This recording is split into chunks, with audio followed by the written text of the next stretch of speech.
All right, welcome back to the Patriot Wrap, joined now by Andy Gresh. It's been a wild 36 hours. Wait, was there a game today? Patriots Wrap? What are we doing here? What it's like day when is there's this? a Monday Night Football. I'm lost right now, dude. It's crazy. It's been a wild 36 hours.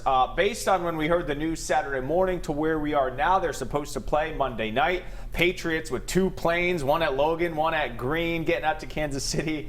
How would you describe what's transpired and where we are heading into tomorrow? A little chaotic, quite honestly, because it throws the game plan into flux. It throws your travel into flux. You're playing the game on a different day now. Right. So I think for players, it's the whole adjustments that Bill Belichick always talks about, right? The whole you got to be ready for anything, and it's the whole do your job. I mean, that's why the do your job motto works for him, because it doesn't matter the circumstances. Right. And that mantra is in full effect right now because they just have to focus on trying to play the game. A lot of people have been outspoken about whether they should be playing this game. Guys have been in contact with Cam Newton being in a plane. We've seen the Tennessee situation where one guy had it and now the team is up to 20.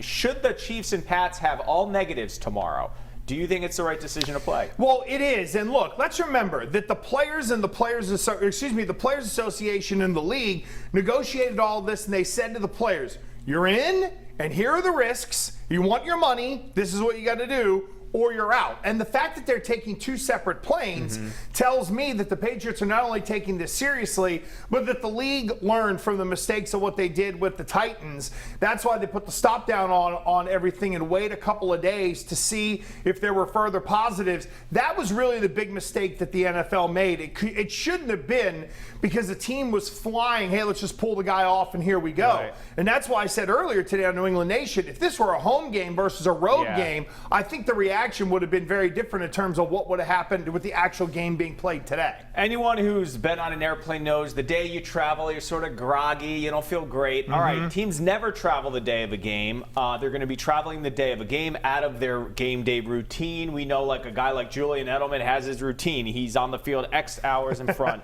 How will this affect the Patriots? Well, I think it becomes the rallying cry of we've got to have the focus to do our job.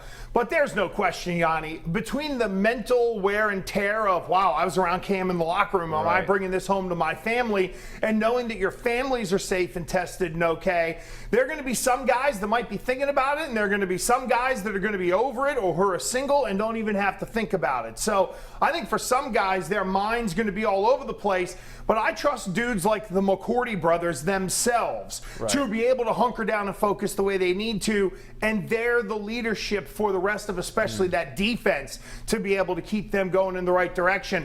On offense, I think it's those offensive linemen. I mean, those are the guys who are just like, look, if we block and do our job, you guys are all going to be able to do yours, whether Cam is in there or not. All right, so that leads us to the offense. Brian Hoyer at quarterback, a little bit limited. What will the offense look like? I don't know, because I think there's a chance for a real element of surprise here, Yianni. And I don't think that I don't think it's all Brian Hoyer that's going to play this game. I think Stidham does have an opportunity to get mixed in. And to be real here, for Stidham, if Cam's out the next 2 weeks and Stidham doesn't get any playing time, that tells us all we need to know about what they think of him. But they've had him around for a reason. And even if he's limited in terms of some of the move packages, and it's okay, we know you can run these 30 plays well, then they put him in there to run those 30 plays, let's say. And then with Hoyer, it might be, all right, well, let's use these running backs and put 2 on the field with 3 wide receivers and spread them out and do what Brady did and let them carve them up 5 yards at a time.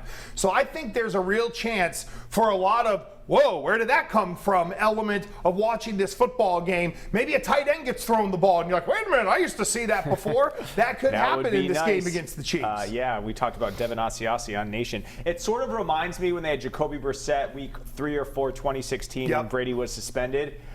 Shut out the Texans on a Thursday night. Right. That was an impressive. But that was the Texans. This is the Super Bowl champion Chiefs. All right, just getting started with Gresh. Coming up, the rest of the highlights around the NFL. And we'll ask Gresh if this is the year the Bills win the division. We're back right after this.